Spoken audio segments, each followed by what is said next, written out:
అదే RTV app వార్తల్ని క్షణాల్లో చదివే అవకాశం ఉంటుంది. ఒక న్యూస్ పేపర్, ఒక టెలివిజన్ ఛానల్ మీ చేతుల్లో ఎప్పుడూ ఉంటాయి. 3వ వర్ధంతి సభను జరుపుకుంటా ఉన్నాం.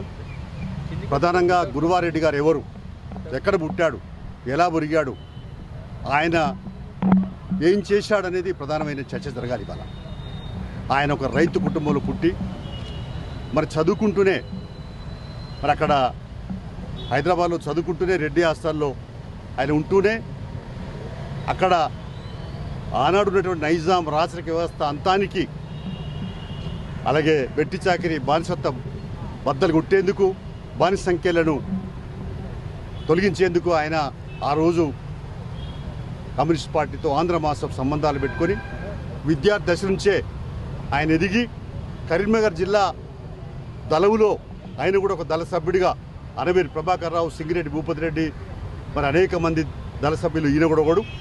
అయితే ఆ దళమంతా కూడా మాందాపురం గుట్టల్లో మార్చి 14, 1945 ఎన్కౌంటర్ అయింది. అంటే స్వాతంత్రం వచ్చిన తర్వాత, ఆగస్టు 15, 1947 స్వాతంత్రం వచ్చిన తర్వాత మరి తెలంగాణ సాయుధ పోరాటం ఎందుకు వచ్చింది? సాయుధ పోరాటం అంటే తెలంగాణకు విముక్తి జరగలే, తెలంగాణ భారతదేశ విలీనం కాలే, ప్రజాస్వామ్యం ఏర్పడలేదు. నైజాం రాజేమో హైదరాబాద్ సంస్థానాన్ని అంటే తెలంగాణను స్వతంత్ర దేశంగా ప్రకటించుకున్నాడు.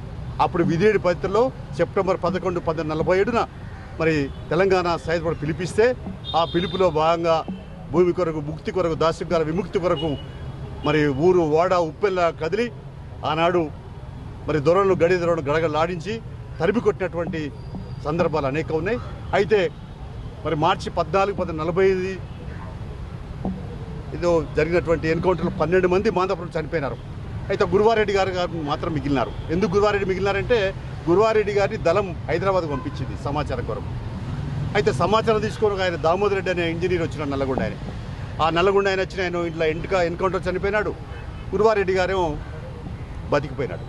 అయితే ఏదైనా ఆయన బతికిన తర్వాత ఏం చేశాడు? ఆయన మొదటి ఎమ్మెల్యేగా సిద్దిపేటకు మరి ఇక్కడ ఇందాక నాకంటే ముందు మాట్లాడటం అందరూ చెప్పినట్టుగా డిగ్రీ కళాశాల స్థాపనలో లేదా సిద్దిపేట అభివృద్ధిలో, విద్య, వైద్యం అనేక రంగాలలో, మౌలిక సదుపాయాల్లో, అనేక పద్ధతులలో ఆయన ప్రజల మధ్య, ప్రజల చేత, ప్రజల ద్వారా అనేక కార్యక్రమాలు చేసినటువంటి ఒక మంచి మరి నాయకుడు. అందులో మనం ఇవాళ అర్థం చేసుకోవాలి, సాయుధ పోరాటాన్ని పాలకులు నిర్లక్ష్యం చేస్తూ ఉన్నారు. గత పాలకులు నిర్లక్ష్యం చేశారు. మరి వాళ్ళ కొత్త ప్రభుత్వం అధికారులకు వచ్చింది. ఈ ప్రభుత్వం అయినా గుర్తించాలా, తెలంగాణ సాయుధ పోరాటమే లేకపోతే తెలంగాణ ఉనికి లేదు. తెలంగాణ ఉనికి వచ్చింది, తెలంగాణ పదం వచ్చింది, తెలంగాణ మరి ప్రత్యేక రాష్ట్రంగా ఏర్పడ్డది అంటే కేవలం తెలంగాణ ఆనాడు సాయుధ పోరాటం వల్లనే. అందుకనే తెలంగాణ సాయుధ పోరాట అమరవీరులను ఈ ప్రభుత్వం గుర్తించాలా. ఎక్కడెక్కడైతే ఎన్కౌంటర్ అయినారో ఆ ప్రదేశాలలో అన్నింటిలో కూడా చిహ్నాలు నిర్మించాలా. ఒక హైదరాబాద్లో కూడా పెద్ద ఎత్తున ఒక స్మృతి చిహ్నం నిర్మించాలా. అలాగే ట్యాంక్ బండ్ మీద ఇంపార్టెంట్ ముఖ్యమైనటువంటి రావినారెడ్డి, బద్దమిల్లారెడ్డి, మగ్దుమద్ది ఇట్లాంటి వాళ్ళ విగ్రహాలు కూడా పెట్టాలా. గురువారెడ్డి లాంటి వాళ్ళ సముచిత స్థానం కల్పించాలా. ఎందుకంటే వీళ్ళు మరి వ్యక్తులు కాదు, ఒక వ్యవస్థ. వీళ్ళు ప్రజల కొరకు పాటుపడ్డవారు, వ్యక్తిగత స్వార్థం కాదు, ప్రజల స్వార్థమే వీళ్ళ స్వార్థంగా పనిచేసినటువంటి మహానుభావులు. అందుకనే మరి గురువారెడ్డి గారు మరి ఆయన విడిచిపెట్టిపోయిన ఆశయం ఏంది? కూడు, గుడ్డు, నీడ, విద్య, వైద్య సౌకర్యాలు అందరికీ అందాలి, ప్రజలకు సంపద ప్రజలకు చెందాలి. అయితే ఈనాడు ప్రజలకు చెందట్లేదు. పాలకులు సరిపోతున్నాయి, కొత్తగా ప్రభుత్వాలు మారుతూ ఉన్నాయి.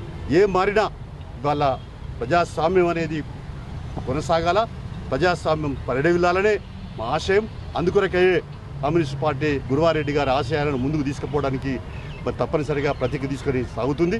మీరందరూ కూడా ఇక్కడ వాళ్ళందరూ కూడా ఆ వైపున ఆలోచించాలని, మంచి కొరకు పాటుపడాలి, మానవత్వ విలువలు పెంచేందుకు పాటుపడాలని కోరుకుంటూ సాయుధ పోరాటం ద్వారానే తెలంగాణ మరి విమోచన అయింది. ఆ అంశాన్ని ప్రభుత్వం గుర్తించాలని చెప్పేసి కూడా ఈ తరఫున తెలియపరుస్తుంది.